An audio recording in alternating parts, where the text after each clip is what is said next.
We continue to keep all of those affected by Helene in our thoughts as rescue and recovery efforts continue. And we stand with everyone else in our gratitude for the brave law enforcement, National Guard, and emergency officials who are working around the clock to find and rescue any victims and starting the cleanup process. This storm is like nothing we've seen in our lifetimes in Western North Carolina. The destruction is unprecedented, and this level of uncertainty this close to Election Day is daunting. I keep hearing people say that mountain people are resilient and tough, and I agree wholeheartedly, and I know without a doubt this to be true. While raised in Eastern North Carolina, the mountains are my adopted home. I'm a graduate of the University of North Carolina at Asheville. I lived and worked in Buncombe, Transylvania, and Henderson counties for 20 years of my life. My first job in elections administration was with the state board as a field support specialist to the 12 westernmost counties in our state. I've driven the roads that no longer exist. I've frequented the restaurants and shops that are washed away. And I've likely picked out a Christmas tree from a farm where the trees are uprooted. And I know people whose homes have been damaged and are suffering in this tragic situation.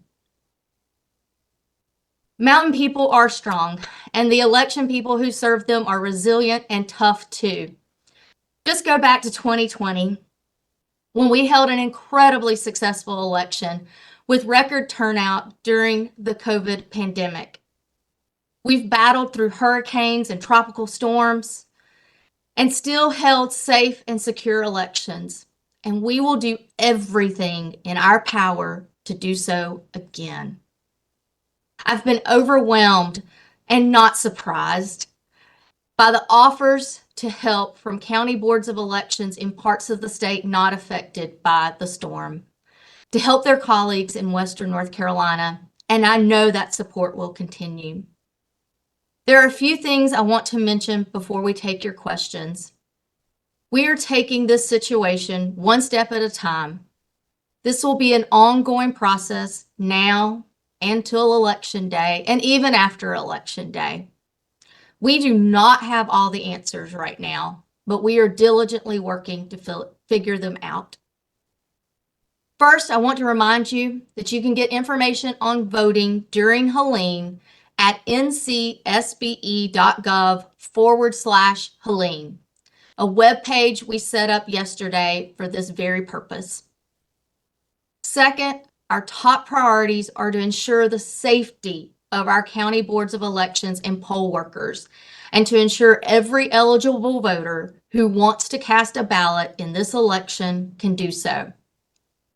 Third, as of this morning, 12 of our county election offices in Western North Carolina remain closed.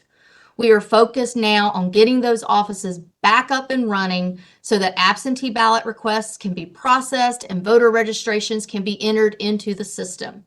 The voter registration deadline is October the 11th, next Friday. Fourth, as we mentioned yesterday, we are deploying special emergency kits. We call these ARCs, attack response kits. They were designed around cybersecurity, but they have purpose in emergency situations of any kind. Election offices in a box is what, as we call them. There are 3 to 4 counties that we are deploying these to so they can continue to work despite having internet and phone service issues. Fifth, as county offices get back up and running, they will begin to assess early voting sites and election day polling places to see the extent of the damage and which facilities won't be available. Once we know this information, we can better determine a path forward on how to provide in-person voting. We have been and continue to be in regular contact with our state and federal partners, as well as the U.S. Postal Service, to monitor where we are with road accessibility and mail delivery. We understand that some roads are starting to get back open, which of course is a positive sign. We are also in contact with our voting systems and ballot printing vendors, and they stand ready to assist as needed if there are any issues that arise that they can be of help with. And with that, I'm going to turn it over to General Counsel Paul Cox for some quick tips for voters. Thank you, Karen. And just to aid this presentation, I'm going to share my screen. And Pat, if you can just let me know if things are working out okay. Yep, we can see the PowerPoint. Okay, great. We've gotten a lot of questions from voters and from members of the media about a few of the voting rules and ways that voters can make sure that they cast their ballot and have their ballot count in the wake of the disaster. And I just wanted to go through a few options that are available and a few of the rules that are specific to voting in North Carolina as well.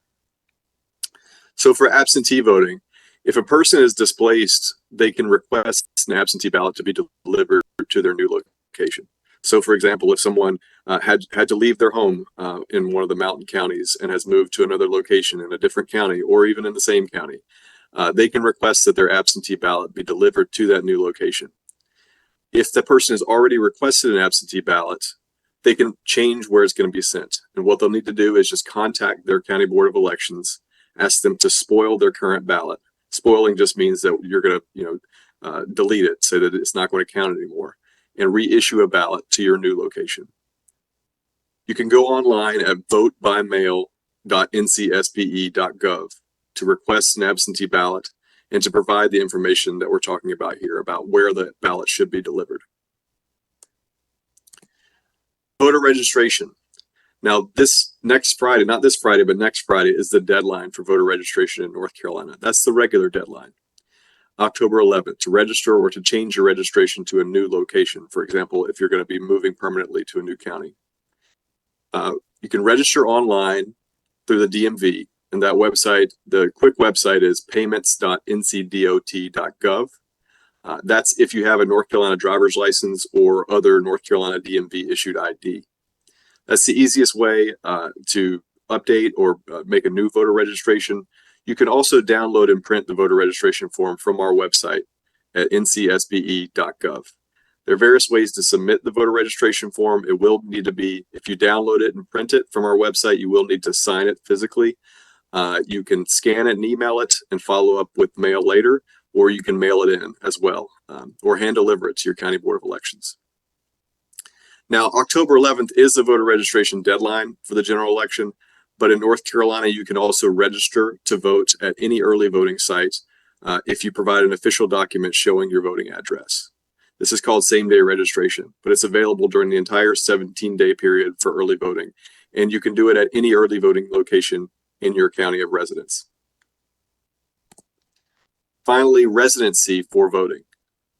In North Carolina, you must have lived at your residence as of 30 days before the election to vote there. So that's by this Sunday, October 6th. So what that means for any voters who are thinking of moving, have moved, is that if you move by October 6th with no intent to return back home, or you're uncertain about that, you can register to vote in your new location. If you move after October 6th, even if you have no plans to return back to your prior residence, you should continue to vote using your prior residence. That's because you will have moved within that 30-day period. Now, if you're only moving temporarily and plan to return, then keep voting using your prior residence. Those are the voter residency rules in North Carolina. So hopefully folks can understand sort of where they should be registering if they're planning to register anew, if they're moving permanently at this point. Now, finally, this is an easy way to check your registration. Any North Carolinian can go to this website and check their voter registration status. We call it the voter search tool. So you can go to vt.ncsbe.gov, just click on the voter search tool, and it's very easy to find whether you're registered, where you're registered, and that'll tell you if you're registered in the right place and if you need to perhaps update your registration, which again, you can do very easily with the North Carolina DMV online. If you are a DMV customer, if you have a driver's license or other NC DMV ID, or you can download the voter registration form from our website, ncsbe.gov. And that's all I wanted to share to make sure that we had that very clear for any voters who are displaced. Thank you, Karen. So now we're going to take questions. We have, please put your name in the chat if you want to ask a question. Looks like we have about 10 to 15 folks right now, but please put your question or please put your name in the chat and we'll get to you in due order. Rusty Jacobs, WUNC. Rusty, you should be able to unmute. Rusty, you there? Yeah. Yeah. Can you hear me? Good Yes, morning, sir. Rusty. All right. Good morning. Two questions. One, this is for Paul or Karen. Will the board consider adopting an emergency rule allowing for a grace period for counting properly marked, postmarked ballots received after Election Day in light of the storm's effect on Western North Carolina? And the other related question is, how do you even begin to assess the impact of the storm on absentee ballots that have already been sent out that may have been lost, that are somewhere in a mailbox washed away?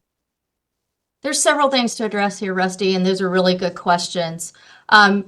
Yesterday, the board took the first of what are likely to be many actions in response to this storm. They did permit the county boards that are affected to delay holding their absentee board meetings, which are scheduled to start today at 5 p.m. by statute. But now those affected counties can delay in doing that and hold those at a time when they're set up and operational.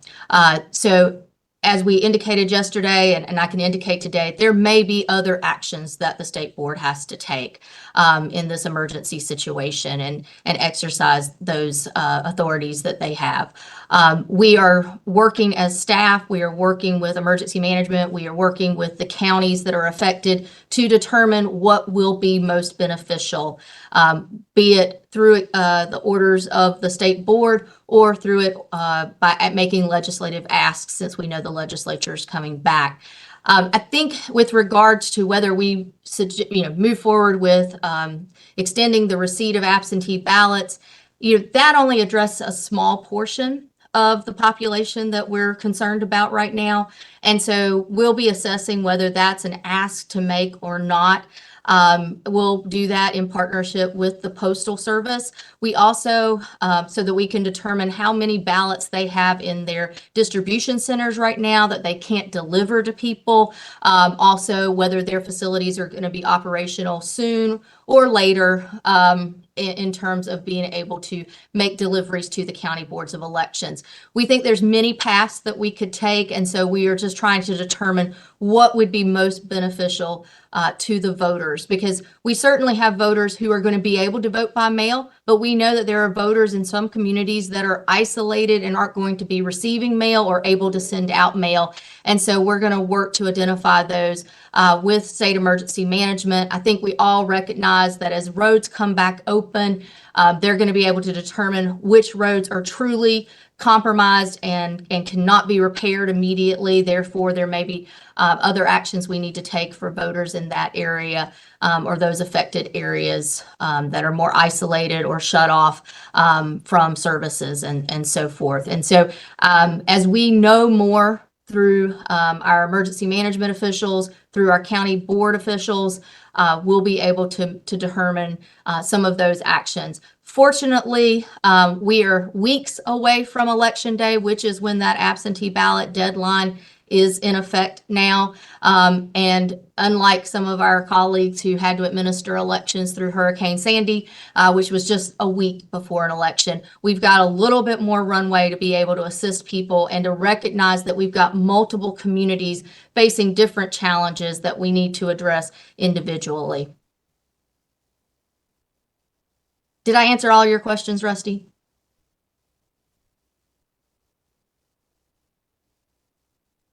Sounds like Rusty's left us. AP Dillon, North State Journal. AP, you should be able to unmute. You there, AP? Director Winston-Bell, you had mentioned that there were problems with mail delivery and the suspensions with the USPS. Are you in contact with the USPS over that? And also, In terms of the voting sites, are you aware of any voting sites in these areas that are currently not accessible or wouldn't be usable? And what would the plan be to get those up and running for early voting and for in-person voting? Those are great questions too. Yes, we are in contact with officials from the U.S. Postal Service directly. We have an assigned customer service person that we work with throughout voting and certainly in these types of situations. They provide industry alerts to where we know which facilities are not operational. So we're watching that and in cooperation and coordination with the Postal Service on those. We also are working with emergency management and our federal authorities who have constant communication with the Postal Service as well. So it's a real coordinated effort as we have a better sense of when they're able to come back online with their operations and their facilities in these affected counties. In terms of early voting or any voting sites, right now, our main objective is to get the county boards of elections up and operating. And for many of those folks, they live in affected communities where roads have been washed out or they do not have utilities, water, power, different circumstances. So even getting our staff in to be able to assess is a challenge. We know through talking with emergency management officials that mid to late week is where we're going to be able to assess, the full range of issues and any facilities that may be impacted. We have a good sense of which facilities were in flood areas, but of course, this damage extends far beyond flood damage. There may be we don't know this yet, but there may be polling places affected by mudslides. There may be polling places inaccessible because of damaged roads. There may be polling places with trees that have fallen on them. What we do know is when we've been able to respond in past storms, be it from flooding or other situations, State Emergency Management, the North Carolina National Guard have helped us to stand up temporary polling sites. It was during Hurricane Dorian that we actually had voting from a tent that was stood up by the National Guard that made voting possible in Hyde County. So, we will take the measures necessary to ensure that we can deliver voting. We'll also be looking at whether we go before the board and ask for them to consider more mergers of polling places, potentially extending the use of our early voting facilities, since we know that those are usually larger, have more parking, things of that nature. But it's just really too soon to know. We anticipate having a better idea in the next few days and hopefully by the end of the week as to whether we need to take actions with the state board, the legislature, or just work with our emergency management officials to do temporary locations. All righty. Anna Kramer from Notice. Anna Kramer, you should be able to unmute. Thanks so much for this. I wanted to ask about how you're going to make sure that people know about some of the things that they can do if they've lost a photo ID or a ballot, or if they're not sure if their ballot's been lost, because it seems to me like when you're dealing with a crisis in your community, in your home, it might be pretty hard to, find whatever it takes to go and get the information you need to figure out what happened to your ballot or to figure out if you can vote. And so I'm wondering, what will the effort look like to make sure that people actually have the information they need to deal with this in order to sort of avoid a situation where you have a lot of people who intended to vote and didn't because they weren't sure about the situation? It seems like we're in a tense situation and that we don't have much time to get the word out, but fortunately we do. We do have some time still. And so we're going to make use of that time, and we're going to consider all options of how we're going to be able to help people be able to cast their ballot. We certainly have stood up the webpage dedicated to voting in Helene so that we can communicate out not just voting information, but also information about emergency management, postal service operations, things of that nature. Granted, not everyone's going to be able to access a web page, so we will be working with our county officials to do what's needed in their communities. Many of these do not have dedicated television or radio or newspaper services, so we may have to do some additional coordination. It's not without consideration that I or someone else will actually go in that community and knock on doors if that's what it takes. We're just that dedicated to making sure that we can get the word out. I appreciate seeing in the chat that Blue Ridge Public Radio is recording and plans to broadcast this. And, you know, I've seen personally, and I know many of you have as well, the efforts by local media in Western North Carolina, from Boone down to Polk County, trying to get the word out. And radio has been really key in those services. So thank you to Blue Ridge Public Radio and others who have stayed on air and gotten the papers out so that we can communicate not just to voters, but to everyone about the services that they need to hear about. And so those will be where we focus and continue to hold these press availabilities so that y'all can help us get the word out too. Okay, Brendan from WTKR. Brendan, you should be able to unmute.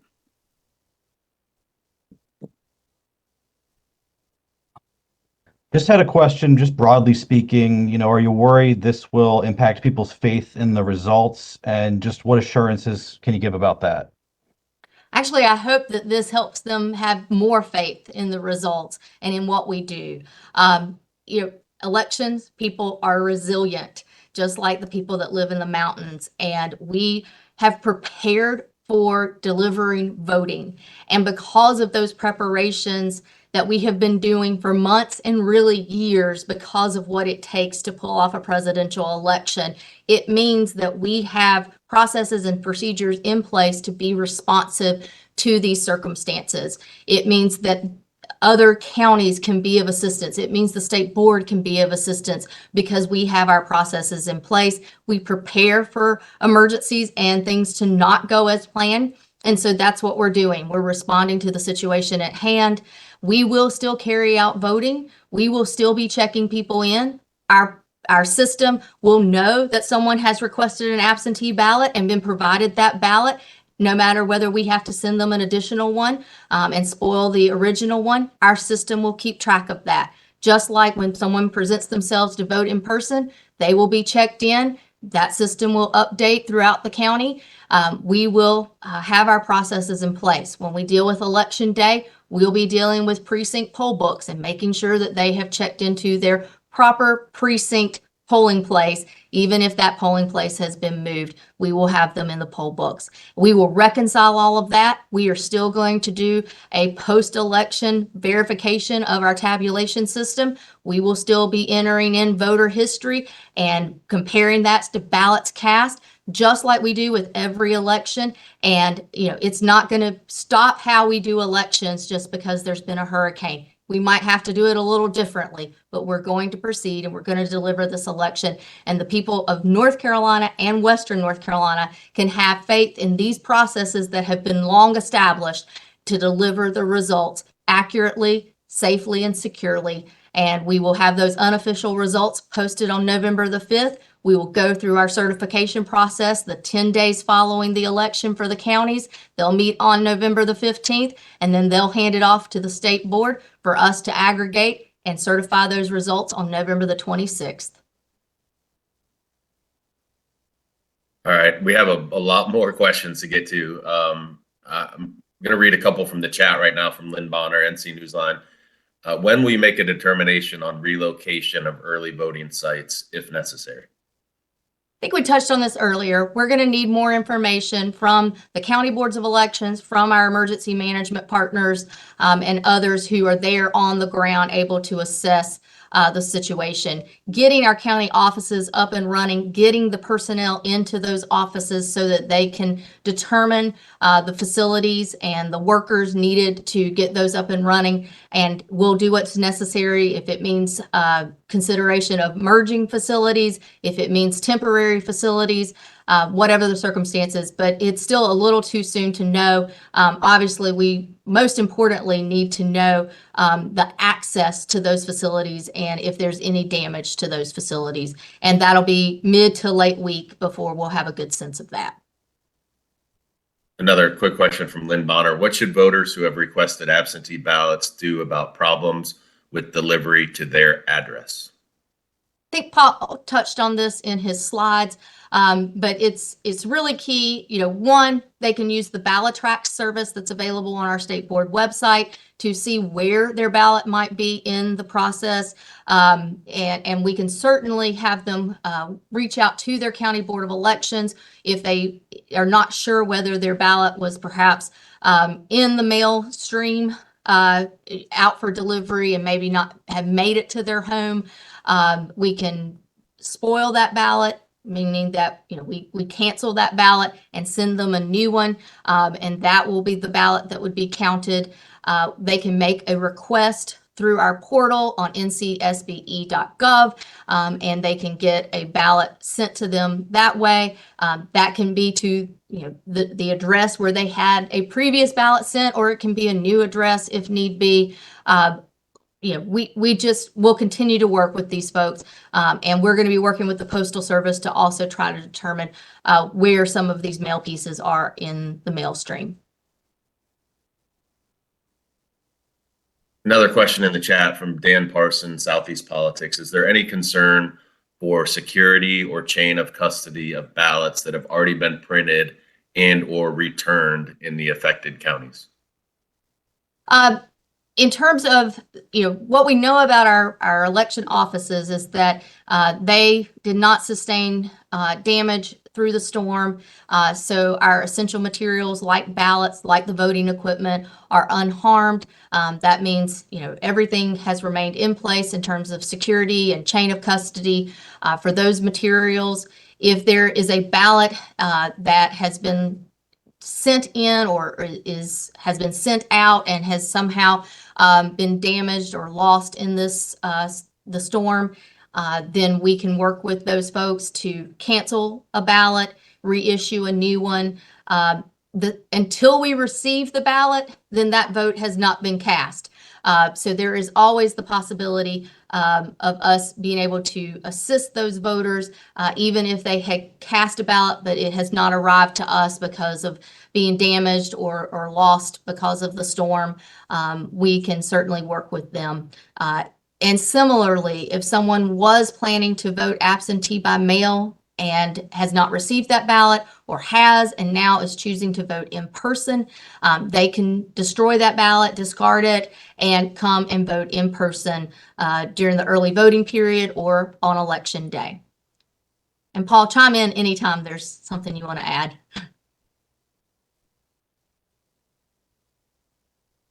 All right, we are going to go to Allie Swenson from AP. Allie, you should be able to unmute. Questions related to ballot paper. One is the ballot paper that's been printed for this upcoming election dry and ready to use? Because I would imagine if it's warped, it may not be able to go through the tabulators. And second, we've heard from 2 election workers outside the disaster zone that moisture from the storm and humidity are sealing ballot return envelopes that are being sent out to voters. So what's the guidance when that does happen? We've heard different things from telling voters that they should cut open the envelope and not worry about sealing it, or that they need to, have that ballot reissued. Several things there, and I'll let Paul weigh in as well, since that gets into some legal matters. But as we know it, no essential materials were damaged in the storm. So the ballots that are housed at our county election site in a secure facility are fine. And obviously we'll have to consider if there's still humidity issues or things of that nature at the polling places.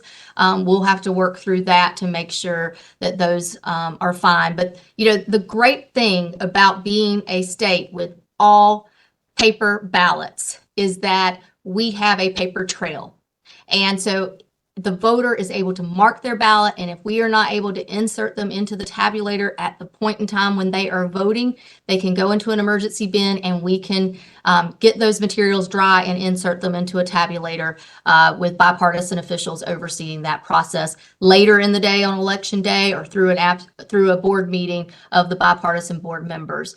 So there are measures we can take, and having that paper ballot means that we are able to count those ballots no matter what. And then in terms of some of the materials being sealed because of moisture, we do have provisions, and I'll let Paul touch on the direction that is within one of our numbered memos on how to handle damaged envelopes and things of that nature. Yeah, I mean, in general, the ballot's going to need to be returned to the Board of Elections in a sealed container return envelope. Because we have photo ID, we have actually two envelopes. We have the envelope that goes inside the outer return envelope, which is the ballot envelope. So we have guidance saying that as long as one of those envelopes is sealed, as long as the ballot is sealed, then it should be permissible to be counted. And that's addressed in one of our number memos, and I can find the number so that I'm not just rattling off from memory here. While Paul finds that, so what that means is that the envelope that would be inside of the mailer envelope is going to be the one that would have the ballot inserted into. That's where the witnesses are signed, and that's where the voter signs, and that's where they provide their photo ID, photocopy of an ID or an exception form. And so if that envelope has become sealed, certainly they can cut that open and secure it and stick it into the mailer envelope and make sure that that is sealed. And that would be within the provisions. We can certainly reissue if anyone is not comfortable with that process. And I just sent to the chat the link to the number memo that addresses issues that might occur with absentee ballots in the envelopes. So it could provide you a little more detailed guidance on how the county boards are going to be handling that. Let's go to Kaylin from Notice. Kaylin, you should be able to unmute.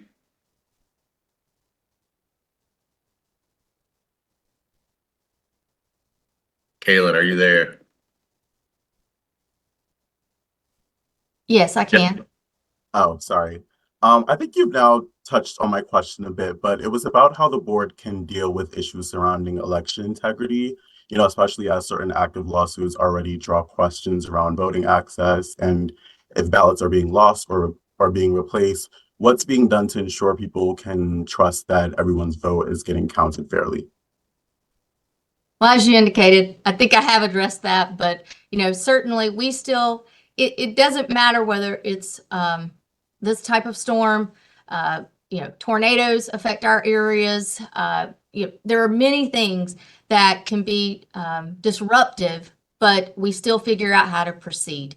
And we do that by having established procedures in place.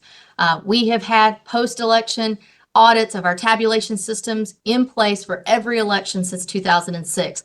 We have had uniform logic and accuracy processes where we test the voting equipment before it's deployed in place statewide since 2006. So, within that, those bookend points in time, there's chain of custody of the ballots, chain of custody of the handoff of the voting equipment and the return of these materials. And those processes don't change because of a storm. Matter of fact, it probably makes us even more diligent to ensure that those are carried out properly because there has been a disruption in our processes, but we're still going to ensure that we know we have signatures, we have other verification methods of the handoff of those materials to our election officials working at the sites, handoff of the materials back to the County Board of Elections. Our processes for absentee voting are still in place where we require a witness.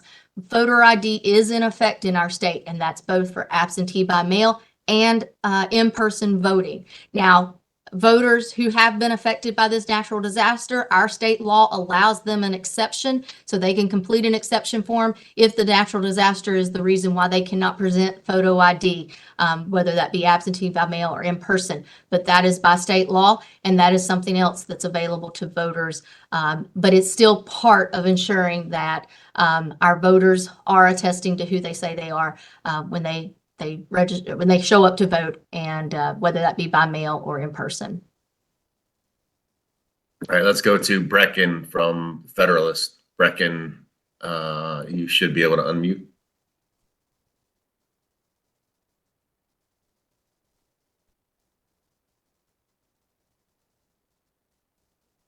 No, where Brecken. Yes. Sir. Oh, okay. Yeah, I think you kind of touched on it at the end there, actually, which I appreciate. So that's part of state law. I know I was at the emergency meeting yesterday, and someone mentioned maybe more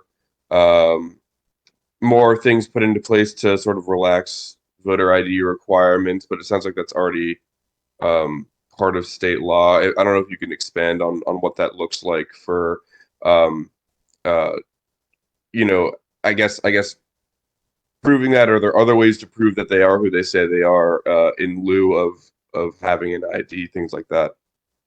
So our state law does allow for exception for natural disaster.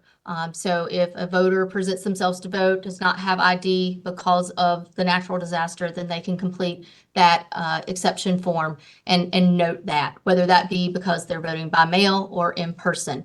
I think, everyone needs to recognize that it's still in place that when you request an absentee ballot in North Carolina, you do that request on a standardized form, either through our portal or the printed form that can be you can obtain on our website or at a County Board of Elections website or in person at the County Board of Elections.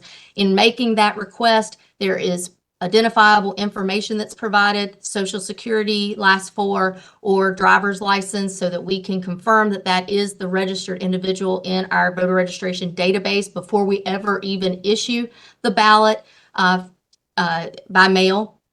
And similarly, when someone presents themselves to vote in person, they are in our voter registration database as a registered voter. In order to be registered, they have met the qualifications, they have been checked through DMV, through Social Security. We've had mail verification, multiple layers to ensure that registration process. So then they present themselves to vote in person during early voting or on election day, and they provide that information when they check in, their name and their residency address, and then they show their ID or complete the exception form. So if you consider the multiple layers, there are many checks in there to ensure that that is the voter. And so I think that is, what we have within our exception form are the provisions within state law, and there are multiple forms of ID permitted by state law. Most will present their driver's license, but there's also permitted tribal IDs, veteran IDs, passports, many university IDs, and public employee IDs. And if anyone needs information about the voter ID requirements and all of these IDs that are available, you can go to bringitinc.gov, right? Bringitinc.gov. Yep. Okay, we have a couple questions in the chat from Christine Fernando from Associated Press. Are you considering deploying mobile vote centers, and what would setting that up look like? I think I touched on this.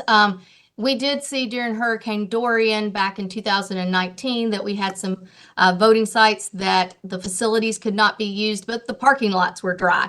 And so we were able to set up a mobile tent, a temporary tent through the National Guard on election day out in Hyde County. We have had some temporary trailers and different things set up at other times.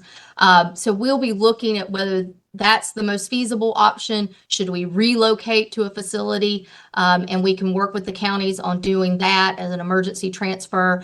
Certainly that happens when something, a lightning strike or some sort of fire occurs at a polling place close to election day and they have to be relocated. So when we have those circumstances, we look at what other aids may be needed, generators, additional lighting, temporary ramps or something to make it ADA accessible, things of that nature. And so as we know more, we'll be able to assess whether we're looking at change of venue for voting, or if we're able to set up temporary facilities at the existing locations. Another one from Christine from AP. I also imagine many poll workers won't be able to serve now. How quickly will counties be able to assess this? And what can the state do to help at this late stage? It's going to be one of the tough things. I mean, with limited cell service and internet access in some of these counties, having contact with their poll workers is going to be challenging, just like it's been challenging for us to even be able to reach some of our county officials. But we will work with them. We will, as we know more about the situation, we can consider whether there should be consideration by the state board in its emergency authority to expand who can be poll workers for precincts. Do we, allow anyone from the county? Do we expand where more unaffiliated voters could be workers? Things of that nature. Right now, certainly our efforts are going to be to make contact with those folks, ensure that they are okay, and determine whether they are able to still serve or not. Another question in the chat from Laura Leslie from WRAL. What happens to voters whose ballots may have been lost in the disaster? I think we've touched on this some. Ballot tracks, the tracking system is going to be helpful in determining where in the mail stream that ballot may be, whether they had received it or if the voter had mailed it back to the County Board of Elections and if it's lost in transit. We also can certainly accept new requests from the voters if they're uncertain the status, and we would indicate in our system that that initially sent ballot is considered spoiled or canceled, and the new ballot would be issued, and we would be able to, we would be on the lookout for that one to be the accepted ballot.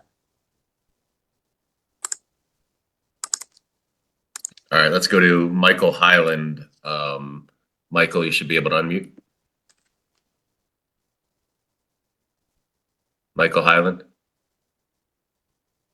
As a day in session next week, I want to see if there are any conversations already underway with the leadership there about any action you may need them to take, and also what's being done in terms of trying to get consensus around any actions that may be needed, just given how frequently the board's decisions are subject to lawsuits, which we could see at the last minute for the election.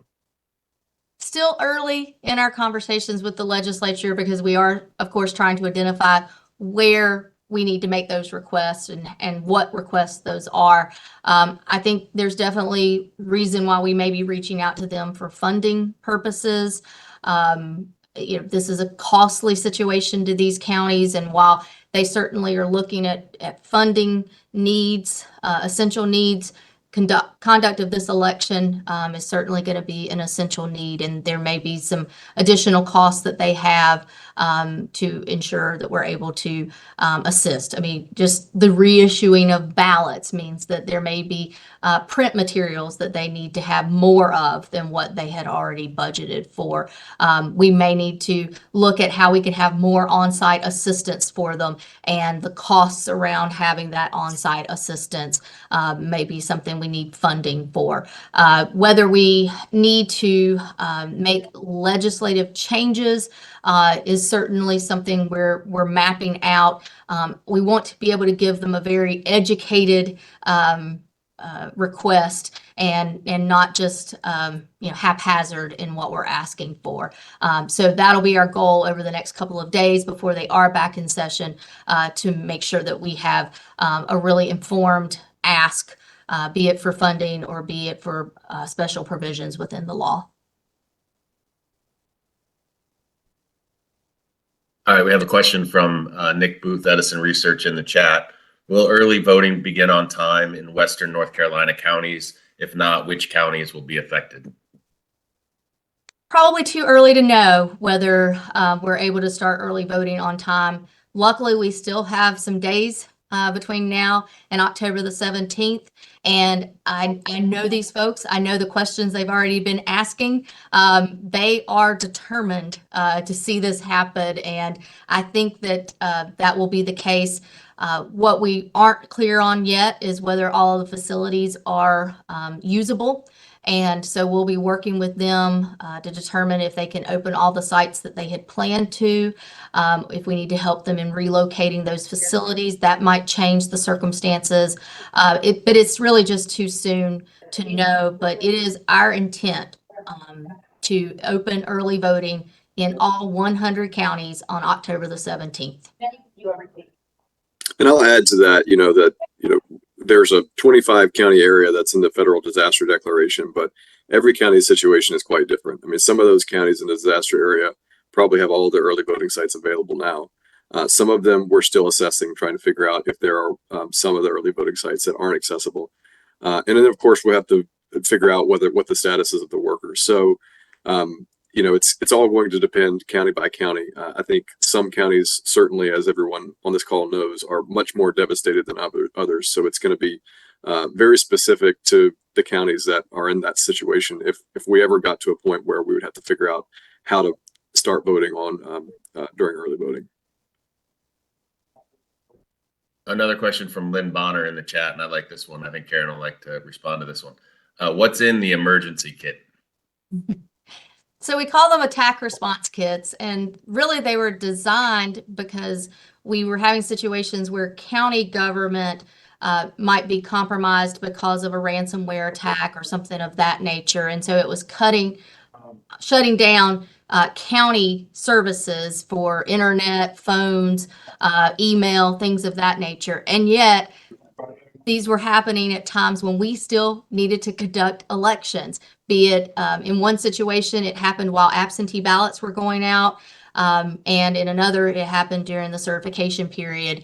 And that, we can't stop elections, just like we can't let a storm stop us. And so we used our Help America Vote Act funds to create these kits, and these kits contain clean laptops, MiFi devices so that they can have cellular internet service.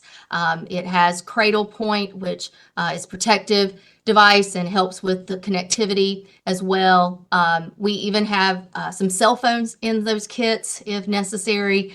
So, pretty much it doesn't mean that we can stand up election sites in all the election sites for a county, but it does mean that we should be able to keep an elections office operational so that they can do the work that needs to be done, like getting absentee ballots out, or if we're still seeing issues with infrastructure into election day or after election day, that they would be able to still do the reconciliation work and the canvassing work that they need to do. All right, Will Doran, Will from WRAL, go ahead and unmute.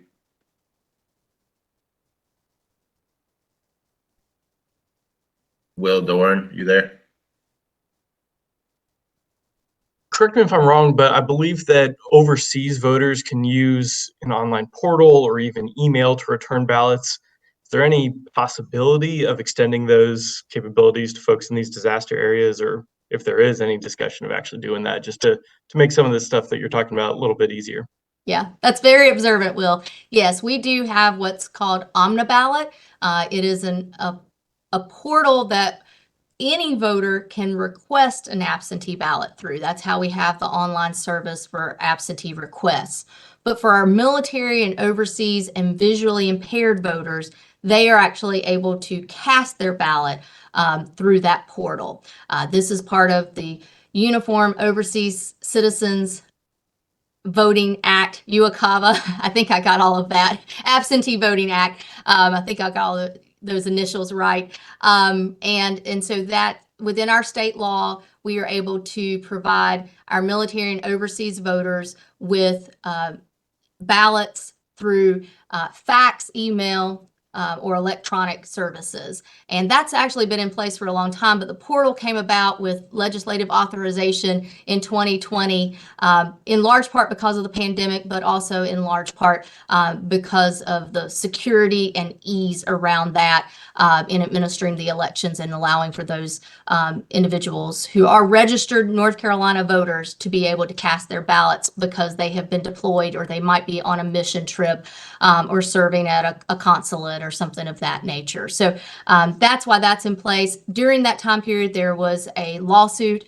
that instructed us the court's decision was that we would put that in place also for the visually impaired. So that is available.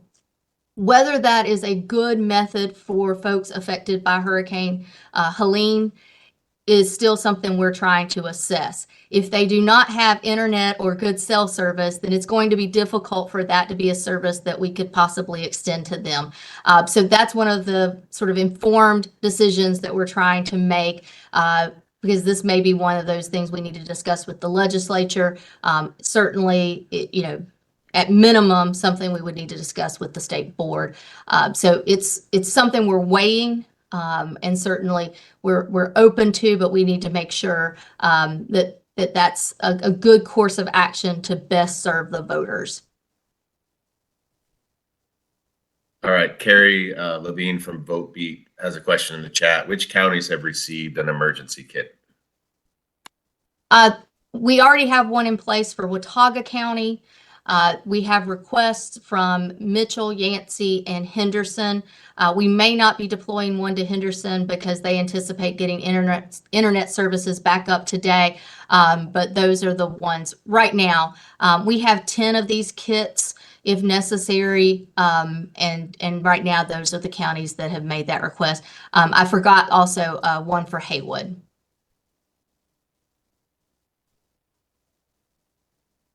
All right, let's go to Amy Gardner. Amy, you should be able to unmute.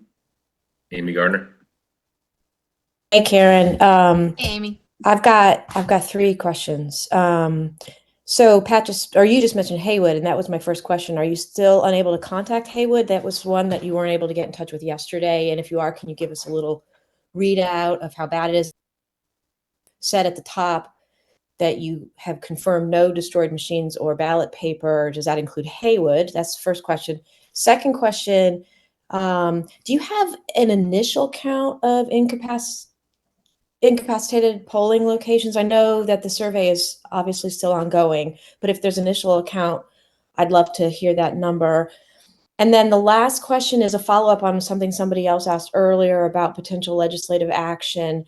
Can you say whether you're discussing asking the General Assembly to reinstate the grace period for the arrival of ballots 3 days after the election, and any other specific items that you're considering asking them to take up? Certainly. With regards to Haywood County, we do have communication with them. They do have some cell service difficulties, and they have had some personal damage to their homes. And so that is what has caused some difficulty in communication with them.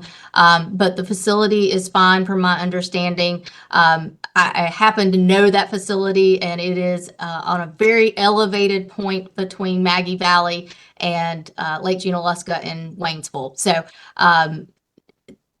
proximity, location should be to its favor of being a safe facility and unharmed. So I think at this point, it's really just getting utilities and infrastructure working for them to be able to operate. So we're in good shape, relatively good shape under the circumstances in Haywood County. Obviously, there are parts of Haywood County that have had considerable devastation, and we'll be working with those officials to figure out what alternative procedures we can put in place in terms of sites and things of that nature. I don't have an initial count on affected sites right now. Again, I think it'll be tomorrow through Friday that we'll begin to have a better sense of that and can update folks on a number of affected voting sites and facilities.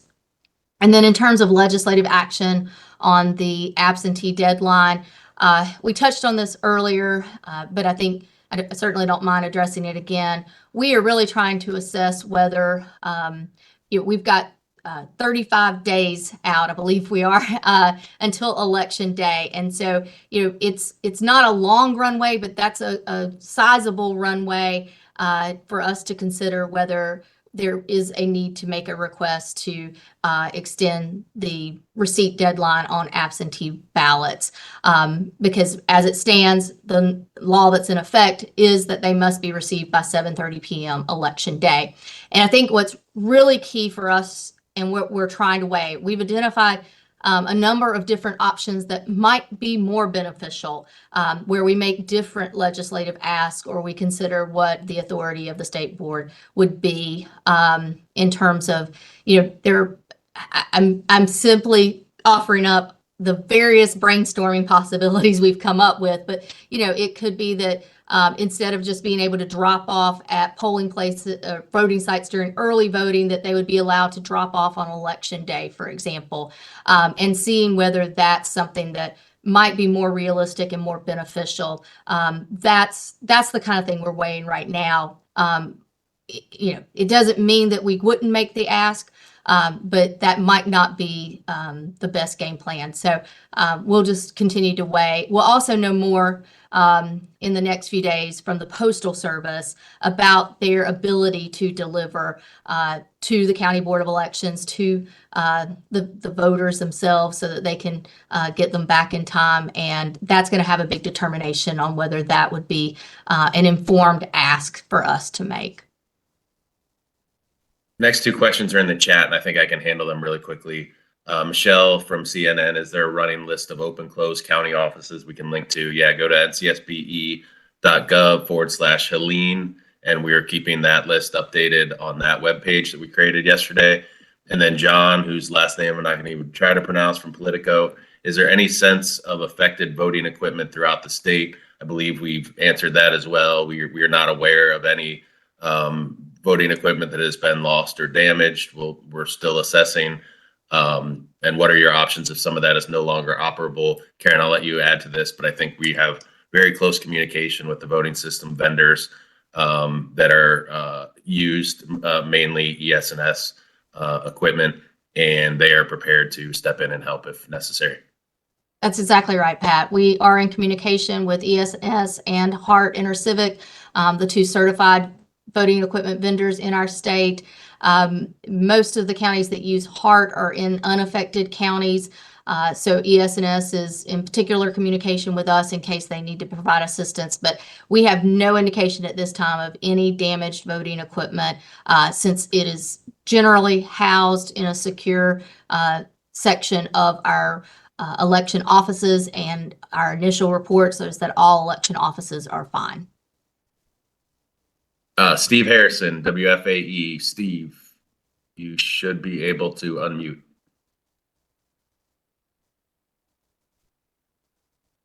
Do we have an estimate of the number of mail ballots that have been sent out in the roughly 25 county area that are just outstanding? I know we don't know the exact number, but just a general sense.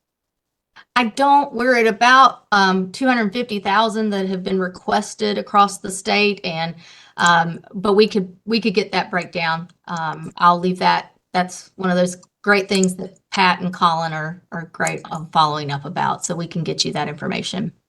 Thank you. Yeah, we can definitely get that for you, Steve. Kate Denning from the Assembly, question in the chat. What mechanism is there for the BOE to track whether ballots have been delivered? Is there a possibility for people to collect their ballot from their local BOE or post office if delivery isn't an option? I don't know what the mail service policy is. We are required by law to mail the ballot to non-military and overseas voters and those visually impaired voters that have an exception. But for all other voters, we are required to mail. So I would suspect that they can go to their post office that services their residents and be able to retrieve their mail, as I believe that's the process whenever there's other circumstances of them not being able to deliver, such as a mailbox not even being in place or something of that nature. But please don't quote me on that, because I would want to confirm with the Postal Service as to how they want to handle delivery when they're unable to deliver directly to the residents. And we had mentioned this before about the ballot track system. I put in the chat that went to all the participants on the call the link to the ballot tracks website where any voter can sign up for it and go online and get messages to their text message to their cell phone through text message indicating where their ballot is. And so that's a service that we would recommend that voters use if they're wanting to be able to track the status of their absentee ballot.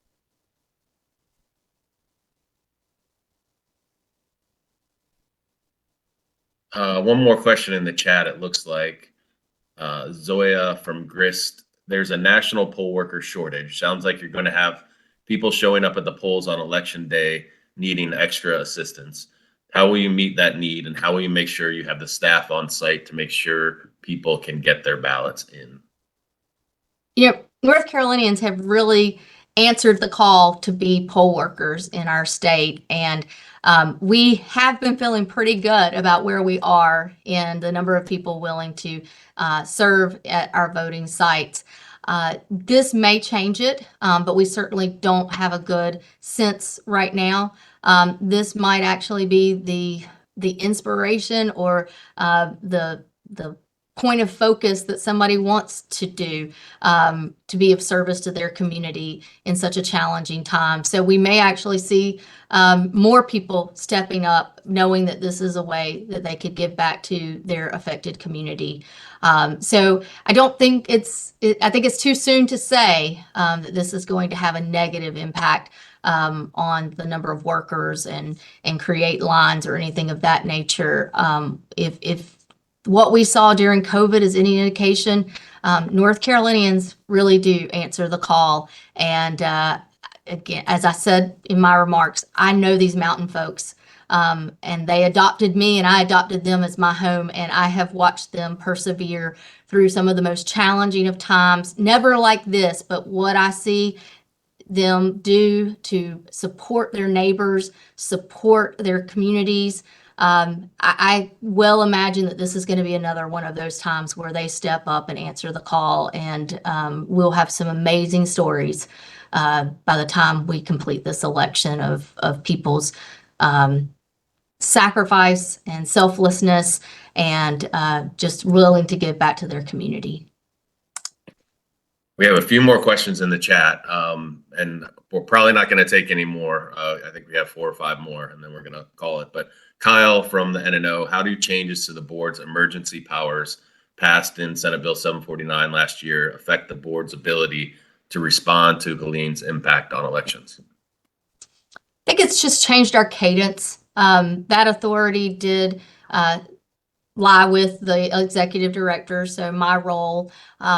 And when we had to respond to Hurricane Dorian, and even during the pandemic, we could be, our cadence was a little quicker potentially. But I think yesterday is evidence to the commitment of these 5 board members that are serving on the state board. And they dropped everything and made sure that they were available within just a few hours to hear our request and to act on that. So knock on wood, that's how we'll continue to proceed. Kate Denning from the Assembly, how much might the ID exception forms slow down the process of counting votes, given that they could be coming through en masse? We don't know yet whether the affected counties will have an increase in absentee by mail requests, or if those folks will choose to vote in their communities in person during the early voting period or on election day. We are prepared for a large number of voters to vote absentee by mail. We've been preparing for that because we have seen an uptick following the pandemic in our midterm election. That turnout, that use of absentee by mail voting was actually larger than what we had seen in the 2016 presidential election. So we've been prepared for that. And certainly with the implementation of photo ID and the fact that there is an exception form, that's something that we have worked through during the primary and the municipal elections to work through those processes and to have efficient board meetings as they consider those materials. So at this point in time, I don't think there's anything that we need to be overly concerned about. I'll also say while some of these affected counties are having to choose to not have their absentee board meetings today, the number of return ballots is relatively low. And so as we deal with absentee ballots going forward and have those board meetings, they are able to evaluate those return ballots. If the voter is compliant with the requirements of absentee voting, then they are able to open that ballot envelope and insert the ballot into the tabulator on the voter's behalf. This is an early processing procedure that's been in place in North Carolina for a significant amount of time. So that doesn't change. That gives us opportunity to move through that process quickly. And in terms of in-person voting, that may create more of a need, but we will just have to sort of gauge that as we see how many voters are affected and how, whether there has to be any reduction in the early voting period. But most North Carolinians vote during the early voting period. And so that 17 days really allows us to efficiently process voters, including those affected by Hurricane Helene. And I'll just note that, the exception we talked about, we have no indication that that's going to be a broadly used exception. It's an exception available if someone doesn't have their ID anymore because of the disaster or can't show their ID because of the disaster. We're not sure that that's going to affect an incredibly large number of people, but it is an exception available in the law. I think for most people, it's going to be just as easy as showing their North Carolina driver's license. And our hope is that, despite displacement, despite difficulties that people are facing on the home front, that they'll still have their identification. But if they don't, there is this option available. Allie Swenson from AP, and I can get this one. Can you confirm how many voters live in the counties that were affected by the hurricane and how many had already requested absentee ballots? Colin Lofton, who's our data analyst, who's on this call, I'm sure is already working on that. As we speak, we'll get that to you, Allie. Chris Brennan, I believe USA Today, the last two presidential election cycles have been targeted with misinformation and disinformation about ballot security. Are you worried that having to address these serious issues will provide an increased opportunity for that sort of thing? Again, we have long-standing processes in North Carolina to secure our elections. These are, when I say long-standing, I'm talking about decades of having pre-election testing called logic and accuracy testing, uniform processes that have been in place since 2006 for our certified voting systems that have been in place since 2006. We have continued those processes since 2006. We've also had post-election verification of our tabulation systems in place, but with every single election, that's another process. So that's not changing because it's a presidential election. That's not changing because of devastation from a storm. Those are our processes and we will see them through. We are continuing with our chain of custody. We are continuing with the conduct of election by bipartisan election officials and bipartisan boards overseeing the conduct of elections. In reality, we know how to conduct an election. We are continuing with those processes. The only thing we have to do is determine how we deliver those secure processes to the voters who have been affected and whether we'll have to alter course in any way because of the storm. But altering course means making sure that they are able to cast their ballot.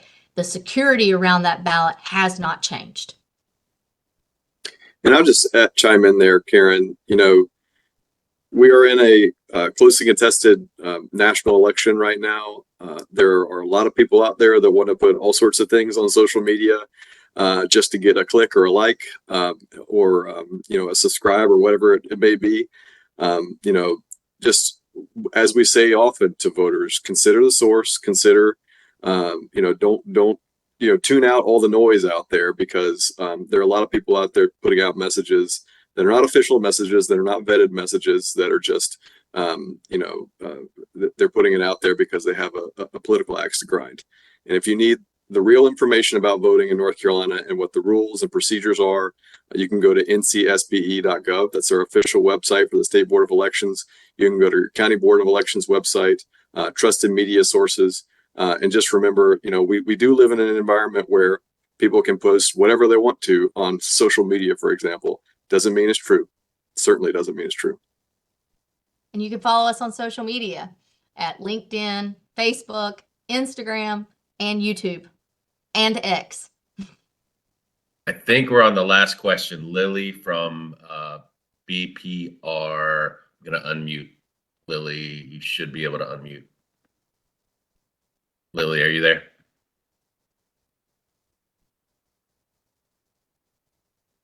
Thanks for the shout out, Karen. Yeah, I'm hearing mostly from the counties in my region that we're not expecting power outside of town to be back on until the end of the week. Can you dig into that natural disaster exemption a little bit more? If folks use that, will that be cast as a provisional ballot, or how will that work? So when someone does use the exception form, they are casting their ballot provisionally. But because that is a permissible reason by state law on that exception form, the county boards of elections will accept that and accept that provisional ballot, unless there's some reason they're voting provisionally for another reason, where they didn't appear on the rolls properly or something. But but for the purpose of voter ID, that exception is within our law. It's part of the exception form. It's been there through the elections since 2023, if that were the case. And so that is an acceptable reason. If someone does not have their ID and they are affected by natural disaster declaration, that is an acceptable exception to not presenting ID. Karen, I'll just chime in here. It is an extra process that a voter would have to go through at the polls, filling out that form. So, if someone does have their ID, certainly bring it. It'll be an easier, quicker process for you. That's right. And we'll just reemphasize, all of that information is available about the multitude of IDs that are permitted in North Carolina at bringitnc.gov, bringitnc.gov.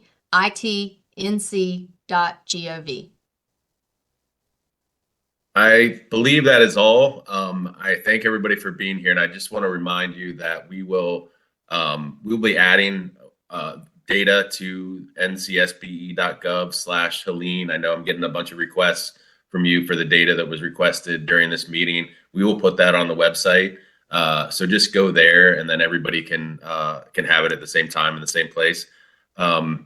And if you are not on our media list and you want to be on our media distribution list, just send me an email, or anybody in your organization that wants to be on our distribution list. I've been getting a lot of requests to go on our media list, because we're going to be doing a lot of these availabilities, and we're going to be sending a ton of press releases out in the coming weeks as we get closer and as we keep doing things to help people vote in the western part of the state. So please reach out to me if you need anything, but also keep an eye on ncsbe.gov/Helene.